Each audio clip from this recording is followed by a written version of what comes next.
Hello student, आप सभी का हमारे यूट्यूब चैनल पाइनियर बिनंद एजुकेशन में वेलकम है। आज मैं आप लोगों के सामने इकोनॉमिक्स का लास्ट मिनट का सजेशंस लाया हूं 2024 के लिए। यदि वीडियो आपको अच्छा लगे तो वीडियो को लाइक करें तथा वीडियो में बने रहे। वीडियो को अंत तक देखें। मैं बहुत कम से कम क्वेश्चंस आपको बीच में बताऊंगा कि कौन सा क्वेश्चंस आप कर लीजिएगा तो उसका आने का ज़्यादा चांस है। तो पहला क्वेश्चन जो आपको एग्जाम में देता है प्रोडक्शन चैप्टर से देता है। इकोनॉमिक्स में 5 नंबर का 8 लिखना रहता है। कुल उत्पाद, औसत उत्पाद और सीमांत उत्पाद में क्या संबंध है? Relationship between total product, average product and marginal product. उसका उत्पादन के पैमाने का प्रतिफल का नियम, law of return to scale of production. बड़े पैमाने पर उत्पादन से होने वाली आंतरिक और बाह्य बचत। Internal and external economic arising out of large scale production. अल्पकालीन परिवर्तनशील अनुपात का नियम, short run law of variable proportion in the process of production. ये चार में से कोई दो क्वेश्चंस आपको देगा और एक लिखना रहेगा। और अधिक चांस है जो पहला वाला है, कुल उत्पाद, औसत उत्पाद और सीमांत उत्पाद में क्या संबंध है। और 2 नंबर भी इंपॉर्टेंट है, उत्पादन के पैमाने का प्रतिफल का नियम। सेकेंड क्वेश्चन आपको देगा मार्केट से पूर्ण प्रतियोगिता बाजार की क्या विशेषता, features of perfectly competitive market. पूर्ण प्रतियोगिता बाजार और एकाधिकार बाजार में क्या अंतर है? What are the difference between perfectly competitive market and monopoly market. अब देखिए, मार्केट से पूर्ण प्रतियोगिता बाजार में फर्म का दीर्घकालीन संतुलन और पूर्ण प्रतियोगिता बाजार में फर्म का अल्पकालीन संतुलन। जितना भी साल एग्जाम हुआ है ये दोनों में से एक क्वेश्चन हर साल ही आया है। ये जितना भी अभी तक एचएस का आपका न्यू सिलेबस एग्जाम हुआ है, दोनों में से हर साल एक क्वेश्चन जरूर ही आया है।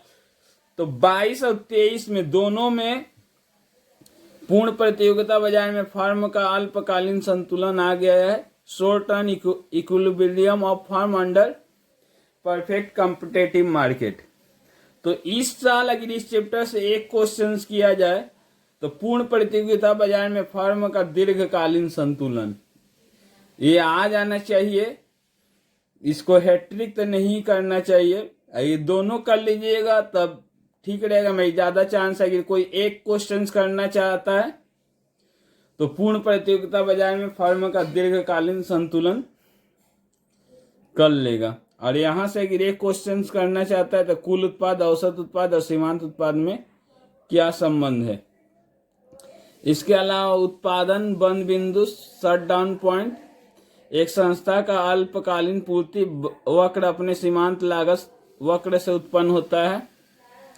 थर्ड क्वेश्चन आपको रेंट एंड वेजेस से देता है। 3 ही क्वेश्चन पढ़ना है।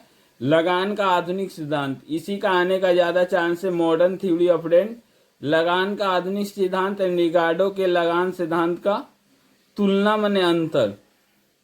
What are the difference between modern theory of rent and Ricardo theory of rent. उसके बाद से एक क्वेश्चन यहां से आप देख सकते हैं, वितरण का सीमांत उत्पादकता सिद्धांत, marginal productivity theory of distributions.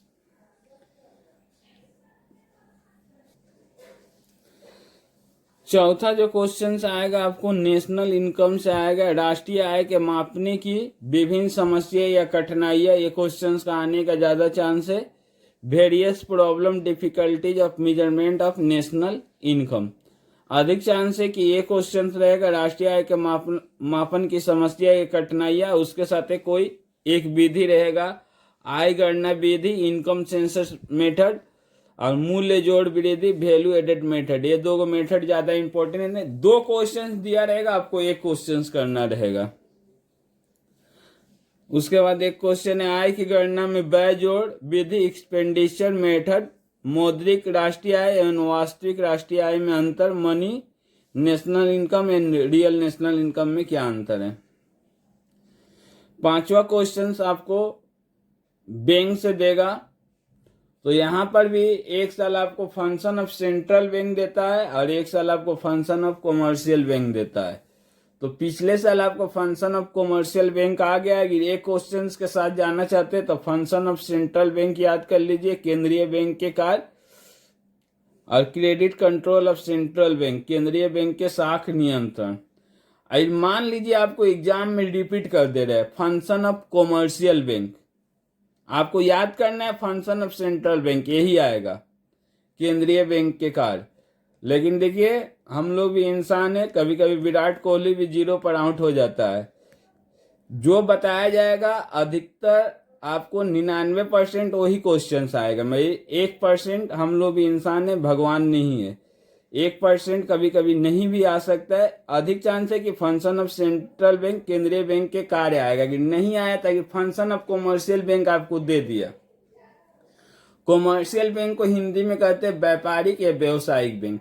तो व्यापारिक या व्यवसायिक बैंक कौन होता है? जो हम लोग के आसपास है, Punjab national bank, bank of Baroda, state bank of India, UCO bank, ये सब क्या है? जो आसपास हम लोग का बैंक है वही व्यापारिक बैंक होता है। कॉमर्शियल या वाणिज्य बैंक वही होता है। तो उसका कार्य आप लोग बना के भी लिख सकते हैं।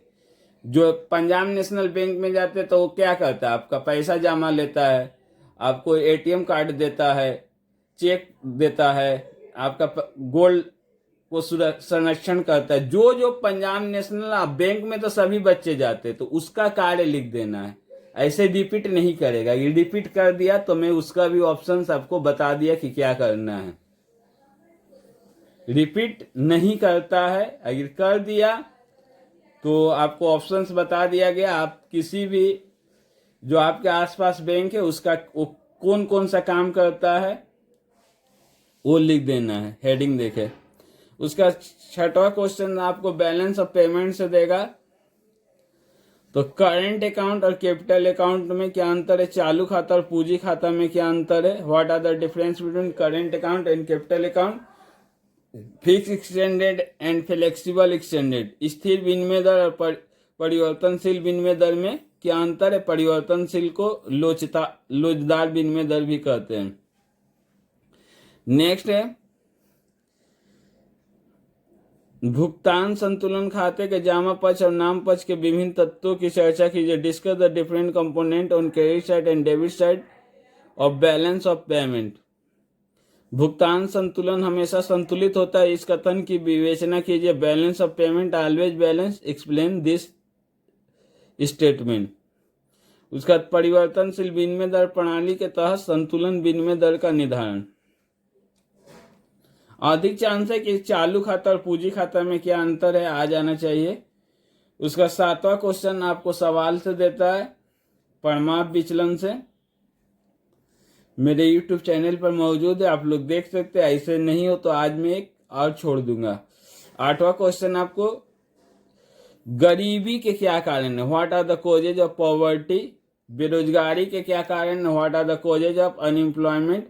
अच्छा, बेरोजगारी से 2 क्वेश्चन है। बेरोजगारी के क्या कारण है, अब विभिन्न प्रकार के बेरोजगारी के बारे में लिखिए। आय के असमानता के क्या कारण है? What are the causes of income inequalities in India. ये तीनों कारण में से एक आपको आएगा और एक आपको रोकथाम के, जैसे गरीबी दूर करने के क्या उपाय है, बेरोजगारी दूर करने के क्या उपाय है। पिछले साल उसी को उल्टा पूछ दिया था कि रोजगार को कैसे बढ़ाया जाएगा।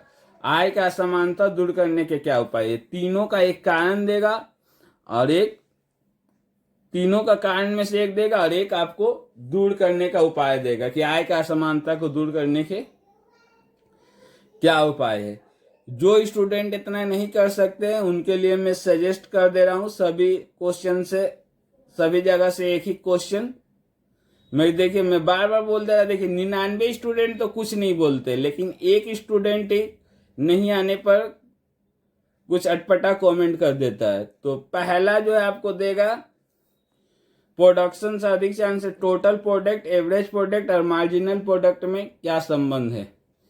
अधिक चांस है कि यही क्वेश्चन देगा, ये नहीं देगा तो law of return of scale.